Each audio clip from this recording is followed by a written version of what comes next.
ओम शांति।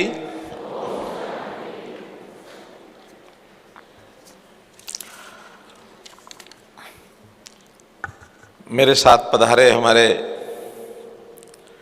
लोकसभा करनाल के सांसद भाई संजय भाटिया जी, प्रजापति ब्रह्म कुमारी ईश्वरीय विश्वविद्यालय के अतिरिक्त महासचिव राज योगी ब्रह्म कुमार ब्रजमोहन भाई जी, राजयोगिनी ब्रह्मा कुमारी संतोष दीदी जी, राजयोगी ब्रह्मा कुमार मृत्युंजय जी, राजयोगी ब्रह्मा कुमार भारतभूषण जी, उपस्थित सभी मेरे भाइयों बहनों, सर्वप्रथम नव वर्ष विक्रमी संवत 2023 इसकी आप सबको बहुत बहुत बधाई, बहुत बहुत शुभकामना।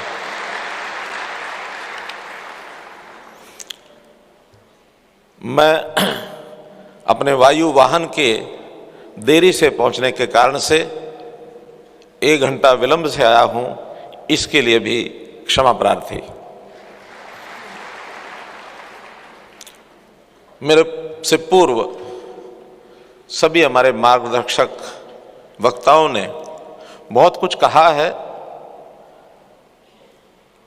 मैं उन सब बातों में से एक ही बात जो ध्यान में रख के जा रहा हूं कि जिस प्रकार का अपना ये संगठन है, जिस प्रकार का ये विश्वविद्यालय है, ब्रह्म कुमारी का जो मिशन है, इसके आगे मैं नतमस्तक होता हूं।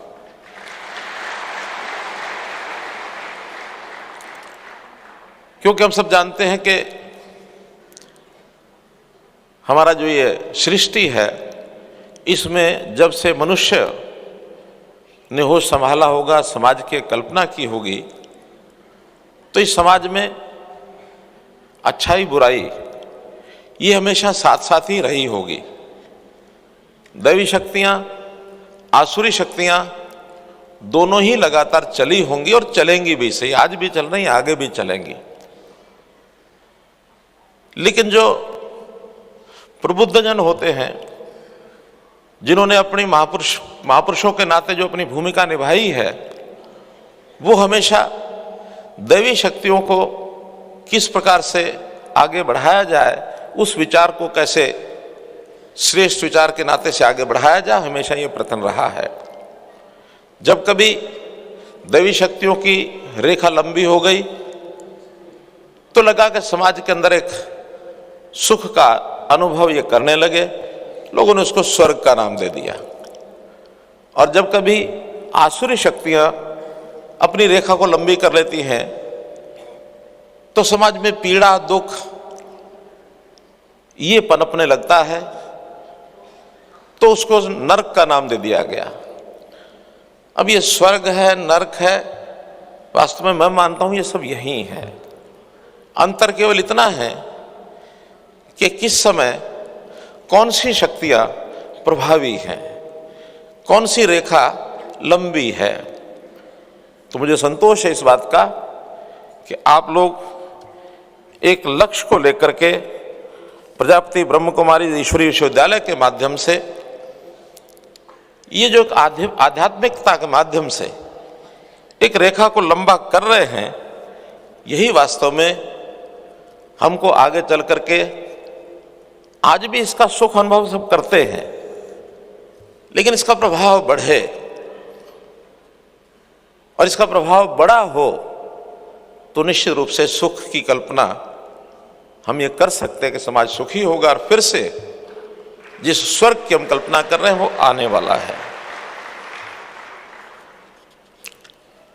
अब इसमें समय समय पर बहुत से महापुरुष हुए हैं, इतिहास में कोई हम पढ़ते हैं तो कमी नहीं है, और बहुत महापुरुषों के नाम के बाद बहुत से संगठन भी उस विचार को लेकर के आगे बढ़ा रहे हैं। आज मैं अपने ही संगठन का विचार करता हूं तो मुझे लगता है 1937 में दादा लेखराज जी ने शुरू किया, 37, और जैसा बृजमोहन भाई जी बता रहे थे, संघ का नाम आया राष्ट्रीय स्वयंसेवक संघ का। वो संगठन भी सन 1925 में शुरू हुआ था। आसपास ही 10 साल के अंतराल में दोनों ये संगठन शुरू हुए और संगठनों का हेतु यही था कि मनुष्य निर्माण कैसे किया जाए, समाज निर्माण यानी अच्छा समाज कैसे बने। लेकिन समाज की मूल इकाई वो मनुष्य होती है, तो मनुष्य का निर्माण कैसे हो। निर्माण में भौतिक निर्माण की बात तो जो सरकारें हैं, शासन प्रशासन है, सब करता है। ये सड़कें बन जाएंगी, जहाज बन जाएंगे, हम चांद तक पहुंच जाएंगे, बहुत बड़े बड़े प्रोजेक्ट्स लाखों करोड़ रुपए लगा करके बनते हैं। लेकिन वो बहुत बनाना सरल है, उसको केवल मात्र विकास नहीं कहते। विकास तो समाज का विकास कैसे हो, भौतिक विकास के साथ साथ आध्यात्मिक विकास कैसे हो, इसके लिए प्रयत्न करना पड़ता है। सरकार के बारे में एक मान्यता लोगों को क्या है कि सरकार आई है, ये विकास करेगी, तो वही विकास भौतिक विकास तक उनकी सीमाएं सोचने की होती हैं। लेकिन मनुष्य निर्माण, समाज का विकास, जिसके अंदर शिक्षा भी हो, संस्कार भी हो, एक व्यक्ति का जो विकास है उसका शारीरिक विकास, इसका भी ध्यान रखना है हमको, उसका बौद्धिक विकास इसका भी ध्यान रखना है, उसका मानसिक विकास इसका भी ध्यान रखना है। शारीरिक विकास के अंदर हम किस प्रकार से खेलों को अंदर कैसे हम आगे बढ़ाएं, व्यायाम कैसे लोगों को करवाएं, योगासन की पद्धति को कैसे आगे बढ़ाएं। मैं आभार प्रकट करता हूं देश के प्रधानमंत्री नरेंद्र मोदी जी का, जिन्होंने संयुक्त राष्ट्र संघ में एक प्रस्ताव रखा कि योग को दुनिया इसके ऊपर चले, इसको माने। योग दिवस के रूप में 21 जून ये प्रस्थापित करा दिया दुनिया में। बहुत बड़ी बात है। उसका एक योगासन का हिस्सा, ये प्रचार का हिस्सा है। लेकिन योग साधना ये तो आध्यात्मिकता को लेकर के आएगी, तो आध्यात्मिक तौर पर उस मनुष्य का स्तर ये कैसे ऊंचा उठाया जाए, जो व्याधियां समाज में है उसको कैसे समाप्त किया जाए। नशाखोरी है, तरह तरह के लोगों को गलत आदतें पड़ जाती हैं, उसके अंदर जो तनाव बढ़ते हैं उसको कैसे कम करें। तो कुल मिलाकर इन सारी बातों को लेकर के आगे बढ़ने की जो काम है, ये हमारे बहुत प्रकार से सरकारें भी करती हैं, महापुरुष भी करते हैं। हमने हरियाणा सरकार में आकर के शारीरिक व्यायाम की सारी बातें की हैं, गांव गांव में पार्क एवं व्यायामशाला ये बनाई हैं। शरीर स्वस्थ रहे इसके लिए बजाय एलोपैथी के आयुर्वेद को कैसे आगे बढ़ाया जाए, व्यक्ति बीमार न हो, स्वस्थ कैसे रहे, उसका खान पान कैसे ठीक रहे। संयोग से ये आज का दिन इसलिए भी याद करने का है कि यूएनओ ने एक दूसरा प्रस्ताव भारत के प्रधानमंत्री जी का माना, वो है कि 2023 को मिलेट ईयर मनाया जाए। मिलेट ईयर यानी जो मोटा अनाज है, क्योंकि आज हमारी जो ग्रीन रेवोल्यूशन हुआ उसमें गेहूं और धान को पैदा करके अन्न तो बढ़ा लिया, क्वालिटी कमजोर हो गई, शरीर बहुत व्याधियां आ गई। आज हम पुराने अगर परंपरागत तरीके को सोचे तो हमारा शरीर स्वस्थ रहता था।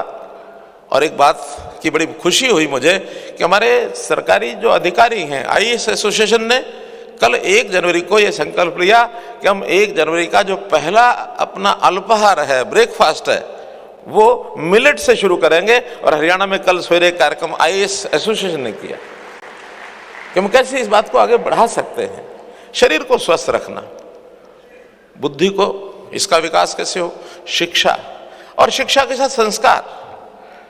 अब ये संस्कार केवल मात्र 3R एजुकेशन से नहीं आएगा, इसके लिए अलग से पाठ्यक्रम होता है। इसके लिए हमारे साहित्य भरा हुआ है, हमको जो संस्कारित करती हैं। बात आई श्रीमद् भगवद गीता की। गीता का ज्ञान भगवान कृष्ण ने हरियाणा में ही कुरुक्षेत्र की धरती पर युद्ध के मैदान में भगवान कृष्ण ने अर्जुन को संदेश दिया। वो कोई लड़ाई लड़ने की कला नहीं थी, बल्कि जीवन को कैसे अच्छा किया जाए, जीवन का एक सार। और उसका प्रचार हमने भी हरियाणा के अंदर करते करते सारे देश में और दुनिया में उसका प्रसार हो, इस काम को हमने शुरू किया है। अंतर्राष्ट्रीय गीता जयंती के कार्यक्रम जो हमारे बृजमोहन जी भी बता रहे थे, स्वयं भी गीता के बहुत एक प्रकार से उसको प्रचार करने में कितना आप अग्रणी हैं, बहुत अच्छा काम कर रहे हैं। मैं अगर आज आपके सामने खड़ा हूं तो मैं कई बार कहता हूं कि गीता का एक श्लोक की एक पंक्ति कहीं से मुझे सुअवसर मिल गया उसको पढ़ने का, याद करने का, और जीवन यहां तक पहुंच गया। कर्मण्येवाधिकारस्ते मा फलेषु कदाचन। कर्म करते जाओ, फल की चिंता मत करो। हमने उसको पकड़ा। आज से 1977 में जैसे बताया, 45 साल पहले उस एक पंक्ति को पकड़ा था, जीवन राष्ट्र समर्पित कर दिया कि परिवार तो सब बसाते हैं, लेकिन जो बड़ा परिवार है उसकी सेवा कैसे की जाए। कहा गया कि मेरे घर के परिसर में हमारे भारत भूषण जी कह रहे थे कि परिवार का कोई सदस्य नहीं आता, लेकिन मैं आपको बताता हूं मेरे परिवार के सदस्य आते हैं। कौन आते हैं? मैंने हरियाणा के 3.25 करोड़ जनता को अपना परिवार माना है।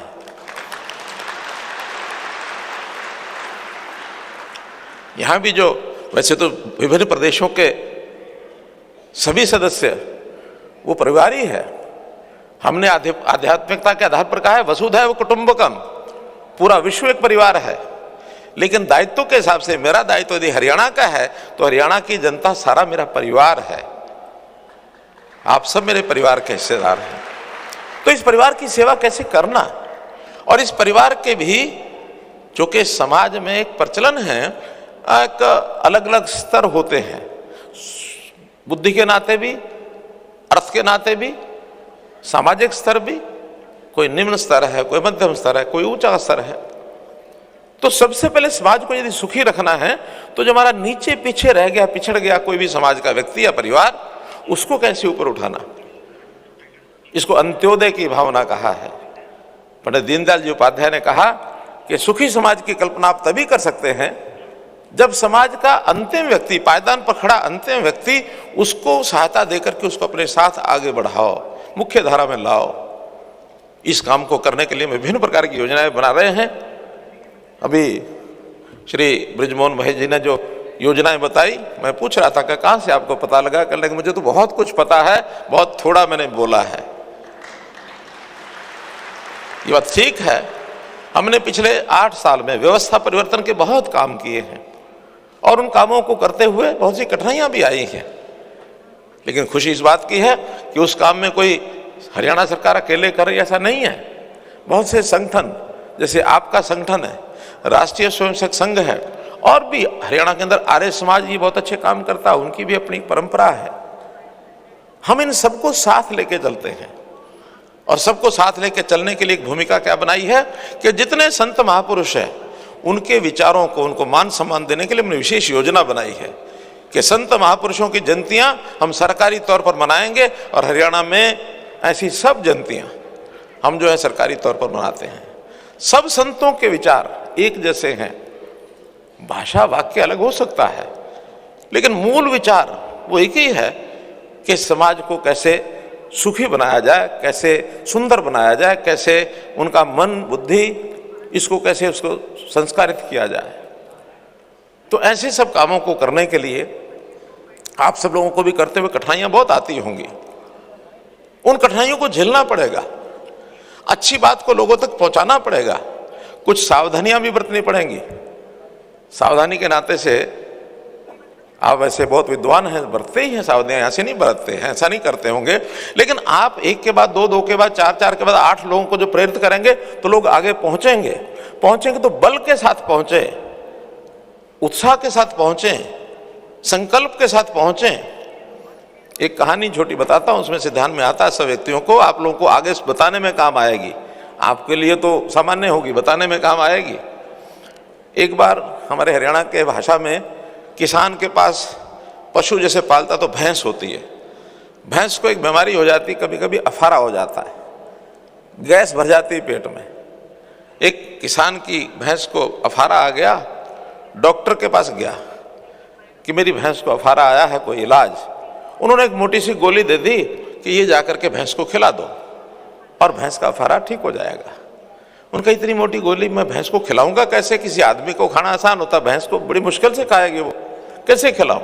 उनका आसान तरीका है, एक पाइप ले लो बांस का या लोहे का, उसका एक सिरा उसके मुंह में रखो, गोली डालो और दूसरी साइड से अपने मुंह से जोर से फूंक मार दो और वो गोली उसके पेट में चली जाएगी। तरीका बता दिया। अब किसान ने जाकर के जब पाइप उठाया, गोली डाली, मुंह में दूसरी तरफ से फूंक मारने की कोशिश की उसने, जोर से अपने पेट में हवा भर के जोर से फूंक मारूं ताकि गोली चली जाए। ये फूंक मारता, इससे पहले भैंस ने फूंक मार दी और गोली इस आदमी के पेट में चली गई।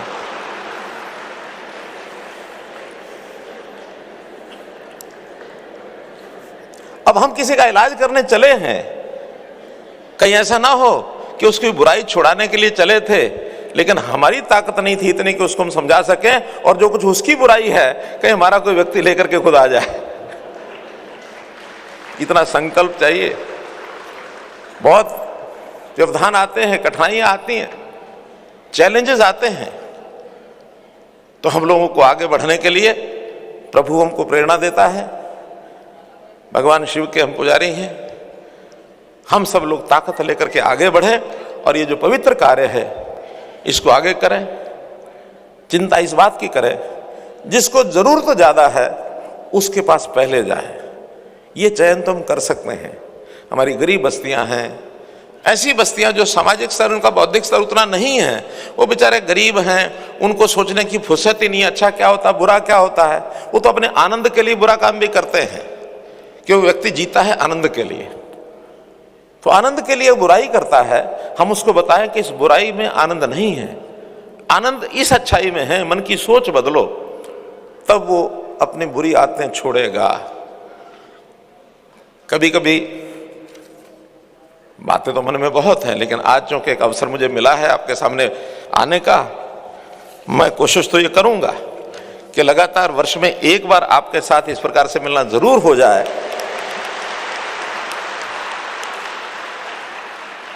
लॉन्ग अवेटेड ये मेरा कार्यक्रम पिछले कई सालों से सोच रहा था कि मैं एक बार माउंट आबू ईश्वरीय विश्वविद्यालय के संस्थान में जाकर के आता हूं।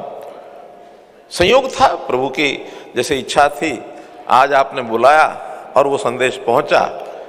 जैसा गीत में कहा गया कि तन से आज आया हूं, मन से तो मैं बार बार आया हूं, पहले भी आया हूं। तो मैं ये कह रहा था कि कभी निराशा मत लगने देना सामने हाथ, हमेशा आशावादी बनकर के आगे बढ़ना है। कभी कभी आता है कि नहीं, इतना घना अंधेरा है, इतनी ज्यादा निराशा है, हम कैसे ठीक करेंगे? तो उसके लिए एक ही पंक्ति है, माना कि अंधेरा घना है, माना कि अंधेरा घना है, पर दीप जलाना कहां मना है?